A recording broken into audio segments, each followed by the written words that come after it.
तरुणांसाठीची एक मागणी कोणती असेल जर सरकार स्थापन? मागणी अशी आहे की लवकर लवकर तरुण मुलांची लग्न व्हावीत. ते ठीक आहे, लँडस्लाईड विक्री झाली, एवढी अपेक्षित नव्हती, तरी पण ही सरकार अपेक्षित होती आम्हाला. सगळे मतदार अंपायर, कारण हे जर झालं नाही व्यवस्थित तर पुढच्या वेळी हेच मतदार बोट असं करायची बोट असं करतील आणि तुम्ही आउट व्हाल. असं प्रत्येकानं काम केलं की रोजगारी मिळते, बेरोजगारी वगैरे काय नसतं. तरुण रक्त जे आहे ते सळसळलं पाहिजे, ते खळखळून चालत नाही. राज्यात राजकारणाचा पारा भडकला असला तरीही पुण्यात मात्र थंडीची लाट आली आहे. आज पुण्यात 8.8 असा पारा झाला आहे आणि त्यातच सगळे पुणेकर एवढ्या थंडीत देखील व्यायामाला प्राधान्य देताना दिसत आहेत. अनेक पुणेकर आहेत. आपण कोथरूडच्या एका बागेत आहोत. अनेक पुणेकर या ठिकाणी सकाळीच उठून व्यायामाच्या तयारीत आहे आणि यांच्यात राजकीय गप्पा असू देत किंवा बाकीच्या सगळ्या गप्पा देखील आपल्याला रंगताना दिसत आहेत. आपल्यासोबत हे सगळेजण आहेत. दादा, व्यायाम करतायत, थंडी पडतीये, राजकारणाचा पण पारा भडकलाय. काय वाटतंय नेमकी राजकारणाबद्दल आणि या आताच्या सगळ्या सिनारिओबद्दल? बराच उशीर झालेला आहे. जनतेने त्यांना निवडून देऊन 3-4 दिवस झालेले आहेत. तातडीने सरकार स्थापन करावं आणि जनतेच्या प्रश्नाला हात घालावा. मुख्यमंत्री कोण व्हावा हे जनतेने त्यांना दिलेलं आहे. त्यांनी ठरवायला वेळ का लागतोय हे महत्त्वाचं आहे. त्यामुळे तातडीने ठरवावं. कोणीही ठरवला तरी जनता काय नाकारणार नाही. जनतेची कामं व्हायला पाहिजे एवढीच आमची इच्छा. एवढं जरी असलं तरी यंदाच्या विधानसभेचा जो काही निकाल आला त्या निकालावर अनेकांनी आक्षेप नोंदवला आहे. मात्र या सगळ्यांना निकाल मान्य आहे का आपण बघू. विधानसभेचा निकाल असा अपेक्षितच नव्हता, जर असं म्हणलं तरी वावगं ठरणार नाही. काय वाटतं या निकालाबद्दल? ईव्हीएमवर सगळे आरोप करत आहेत.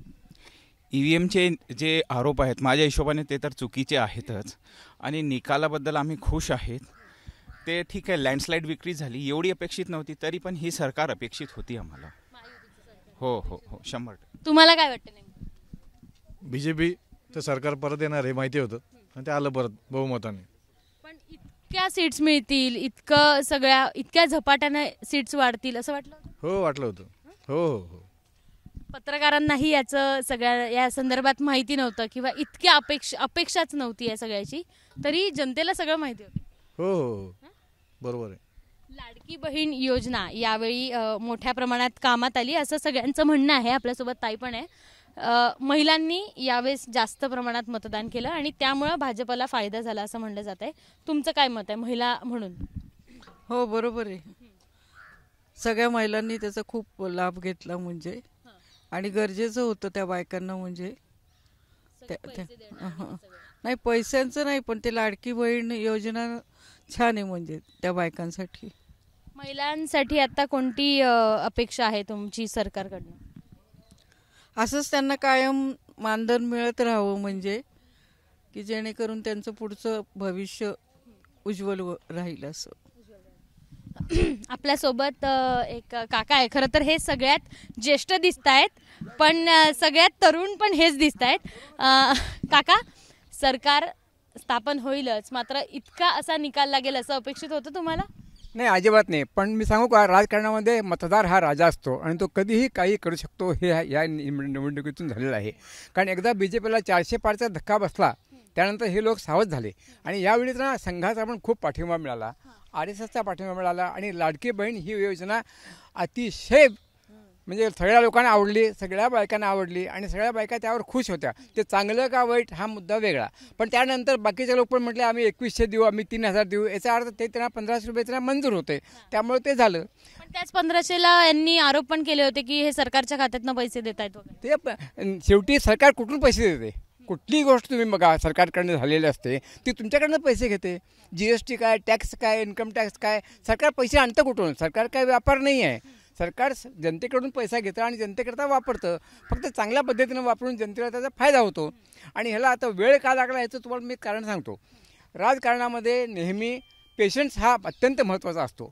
पटकन डिसिजन घेतला असता तर लोकांना धक्के बसले असते आणि त्याचा परिणाम वाईट झाला असता की BJP कसं लोकांना टाळतं हे लोकांना कळालं असतं आणि स्पष्टपणे झालं असतं ते की उद्धव ठाकरे नको होते तेव्हा शिंदेना जवळ केलं, आता आपली मेजॉरिटी आली तर शिंदेना दूर करा, अशी भावना लोकांच्यात गेली असते. म्हणून थोडा वेळ लावला.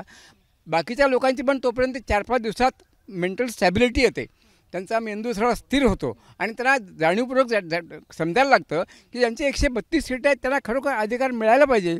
आपण 2.5 वर्ष भोगलं हे त्यांनी सांगितलं पण, त्यामुळं आता त्यांना देवेंद्र फडणवीसांचं नाव जर डिक्लेअर झालं तर त्यांना आता शॉक बसणार नाही, कारण आता अशी पार्श्वभूमी तयार झालेली आहे की सगळ्यांना सेट झाली आता सेट झालेली आहे. त्यामुळे आता बॉलिंग कोण करणार हे माहिती आहे, बॅटिंग फक्त विरोधी पक्ष करतात. अंपायर कोण आहे मग सरकार? अंपायर सगळे मतदार अंपायर.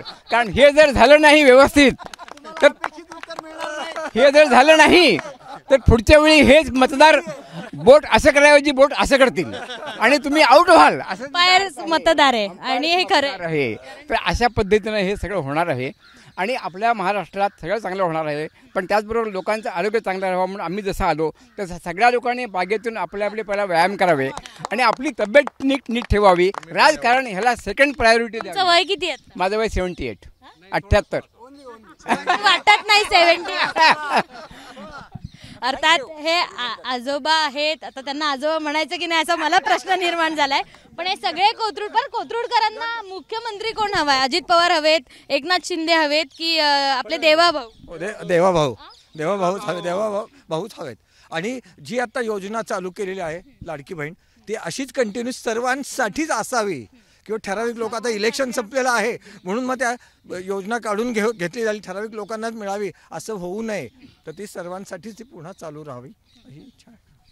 देवेंद्र फडणवीस चालतील पण 1500 तरी सर्व महिलांना मिळावे अशी आमची इच्छा आहे. हे महिलांना दिलंय, लाडका भाऊ योजना वगैरे असं काही तुमची मागणी नाही आहे का? नाही, अशी काही मागणी नाही. लाडका भाऊ हा नेहमी पाठीराखा असतो.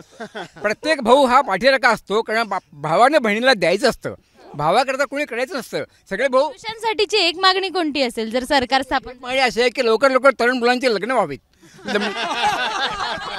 तरुण मुलांची लग्न होत नाहीत.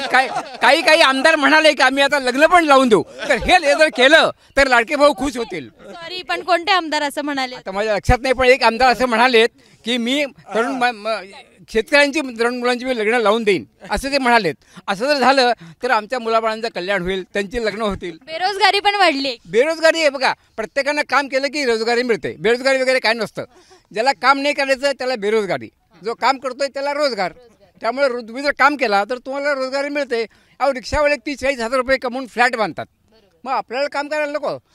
हां, तुम्ही असं म्हटलं की महिलासारखं आम्हाला बसून द्या तर हे अत्यंत चुकीचं आहे. तरुण रक्त जे आहे ते सळसळलं पाहिजे, ते खळखळून चालत नाही.